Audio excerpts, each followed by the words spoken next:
Bonsoir, Monsieur le Président de la République. C'est un honneur, que dis-je, un privilège de vous recevoir sur ce plateau. Vous êtes un homme d'État français de génie que nous envie le monde entier. Alors, merci d'avoir accepté notre invitation. Je rappelle que ce débat fait suite à l'affaire Dieudonné, ce représentant du peuple des forêts qui se dit privé de sa liberté d'expression.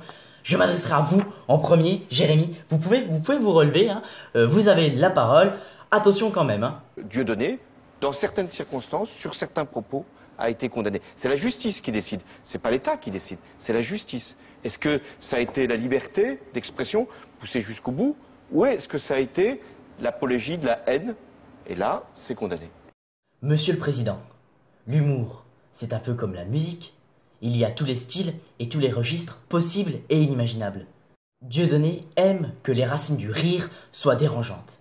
Un artiste, ça choque, ça dérange. Les armes ne le concernent pas. Il pense que la paix doit passer par la discussion et par l'effort de chacun de transcender sa propre notion communautaire, de dire que nous appartenons à cette grande famille qui est l'humanité. Et là viendra la paix suite à l'effondrement et la dissolution de ses frontières. Dieudonné dénonce ce système, cette élite qui ne veut pas la paix et qui crée le terreau favorable à la haine de l'autre, au racisme et au mépris. Il s'est émancipé de ce monde malade en osant briser les frontières et dire certaines vérités qui dérangent vraiment.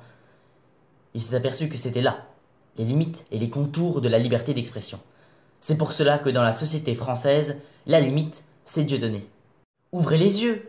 Le monde est outré d'entendre que la liberté d'expression s'arrête à Dieudonné. Je pense que si vous faites toute cette mascarade, c'est parce que vous avez peur.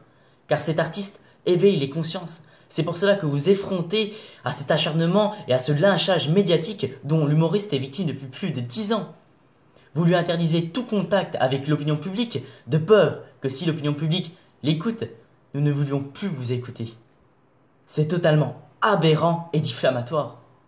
Dans ses sketchs, l'artiste Dieudonné caricature tous les extrémistes religieux. Moralement très juste, il n'est jamais tombé dans l'antisémitisme et a toujours critiqué les communautarismes dans leur ensemble. Il se moque aussi bien des chrétiens, des juifs, des musulmans, des africains. J'aimerais donner mon opinion sur les limites qu'intègre la loi française sur la liberté d'expression. Tout d'abord, je pense que ce sont les mentalités et la vision des choses de chacun qui créent ces limites. En France, faire un sketch qui critique une religion ou une communauté qui n'est pas la sienne nécessite de faire preuve d'une certaine réserve, même si la plaisanterie ou la satire cache un message ou une certaine réflexion. Mais pourquoi cette autocensure? Chacun a ses histoires. Je respecte les souffrances de tous les peuples dans la mesure où ça n'empiète pas sur la liberté d'expression. Monsieur le Président de la République, je tenais à vous dire que je suis fier d'être là. Vous ne vous en apercevez peut-être pas, mais vous ne pouvez pas imaginer ce que c'est que pour un jeune de pouvoir s'exprimer librement grâce à Internet.